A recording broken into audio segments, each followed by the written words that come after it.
Hi guys, welcome back to my YouTube channel. I'm Winnie Joe and I speak on issues concerning international students and general immigration. To my new subscribers, welcome to this family, and to my old subscribers, Happy New Year. I know so many of you would have been saying Winnie Joe just goes and come back. Yeah, I mean, all of us are all here in the UK. We're trying to build ourselves. So, yeah, I come online often, not so often though, but of course, I'm also trying to build myself, as I've explained earlier. So please don't be angry. Just keep on with me as we build our lives together in the UK. And when I've got important information, I'm just going to come straight up here and drop it. All right. So don't forget to follow me on all my social media platforms, on Instagram, on Twitter, on Facebook, everything the same name. And yeah, I've got different personalities for different social media platforms. All right. Although, yeah, everything is just on a snail walk right now because, as I said earlier, we are all trying to build our lives. So, hi guys, so this video you're about to watch is sponsored by Amber Students. Amber Students is an organization that caters for international students' needs such as accommodation, CV writing, opening an account, and so much more.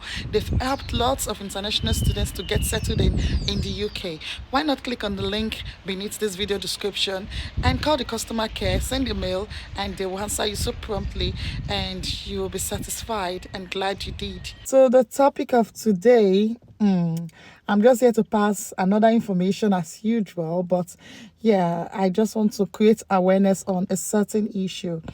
Recently, a lot of sponsorship companies, a lot of care companies has had their licenses withdrawn.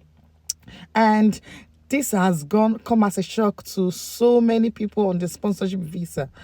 And it is so sad that even one of the companies involved, where my friend is, the way the man went about, we're no longer we're no longer licensed to sponsor, our license has been withdrawn. Very, very nonchalant. And it's been so sad. A lot of people have been running helter skelter. And so that's why I've decided to do this video.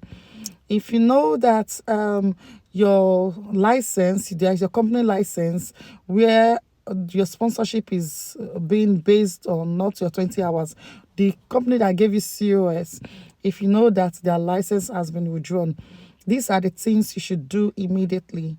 Number one, the company usually tell the staff that it has been withdrawn, and then the staff need to start doing things, looking for how to get a sponsorship switch.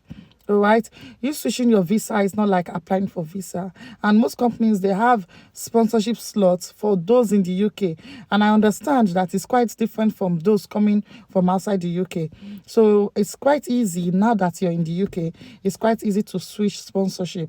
So if you've got any sponsorship company and they say, oh, they do sponsor, and they ask you, do you need sponsorship? You just tell them, yes, I need sponsorship. Why do you need sponsorship?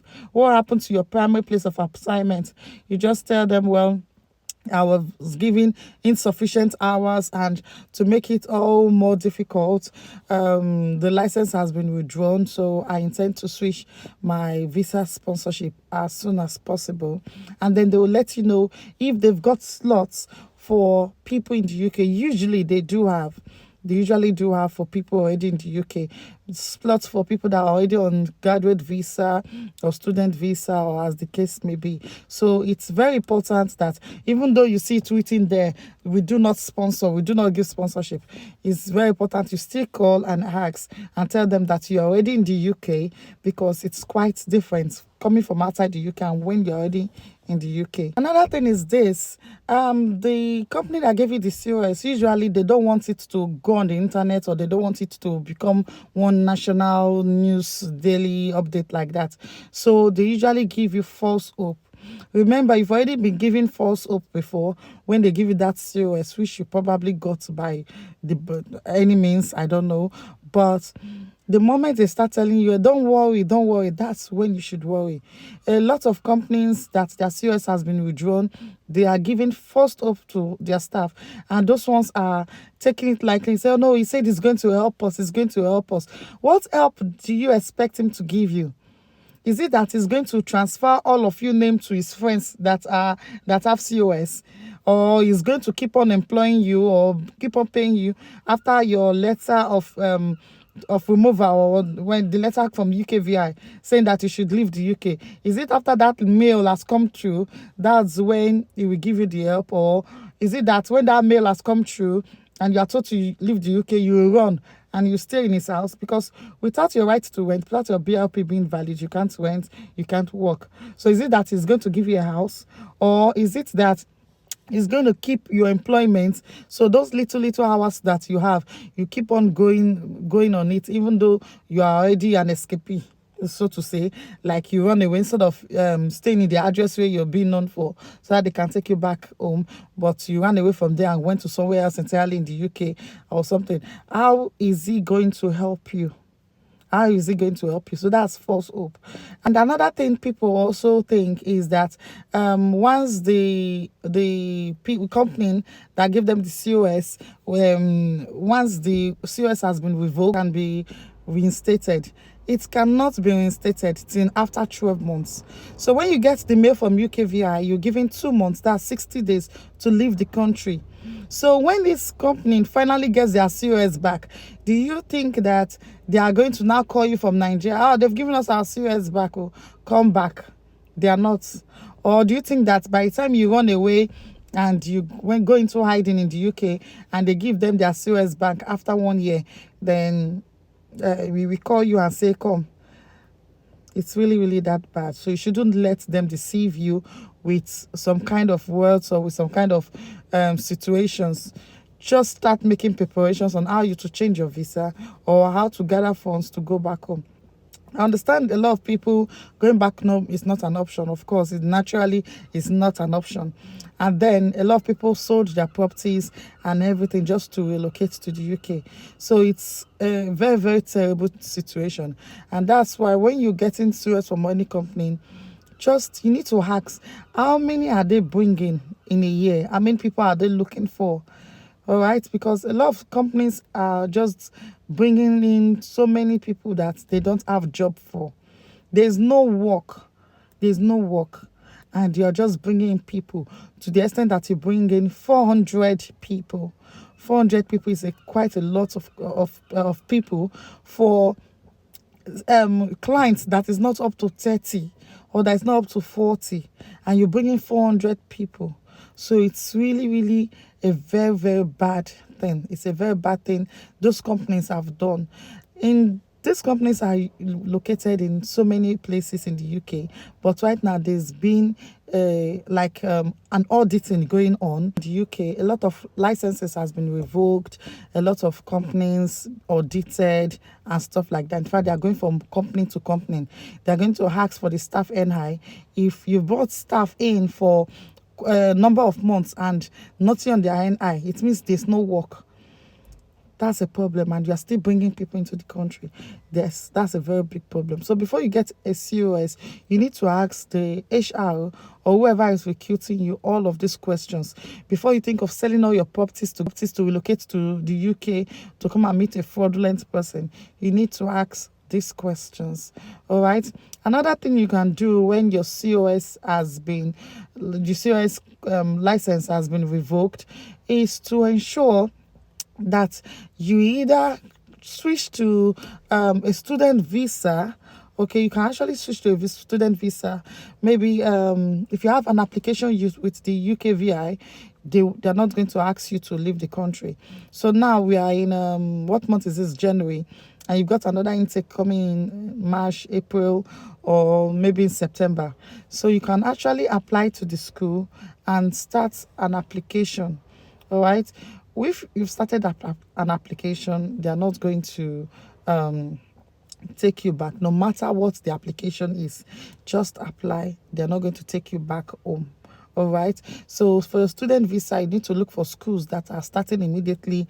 You need to call them. Since you're already in the UK, we all know that calling is free. You need to call them and ask, how soon can I start?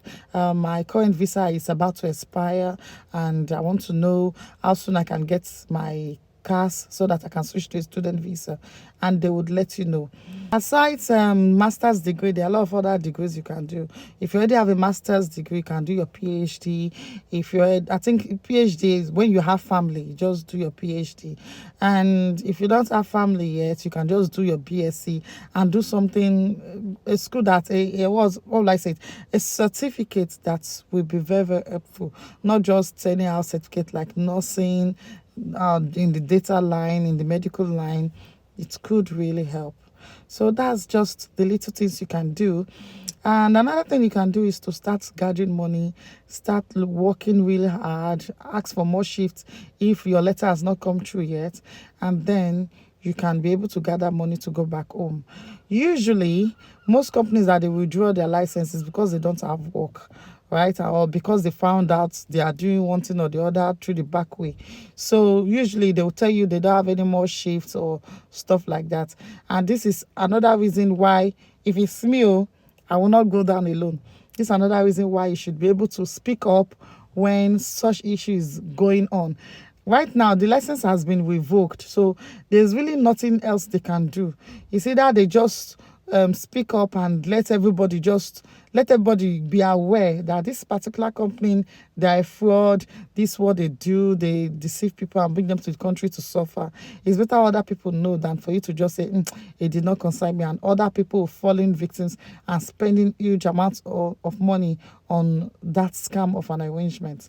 So that's it today. I hope those people affected, they're able to speak out, they're able to seek justice, they're able to file a report with the police. I hope they are able to also inform one of the TV stations so that company, because normally just their sponsorship license that has been withdrawn, they are still carrying out their business as usual. They are still opening shop. Yeah, their business continues as usual. It's just that they cannot bring people from outside the country. So in that situation, you have nothing to lose at all. Especially when you already have a hope for another COS. Speak out, and let justice be served.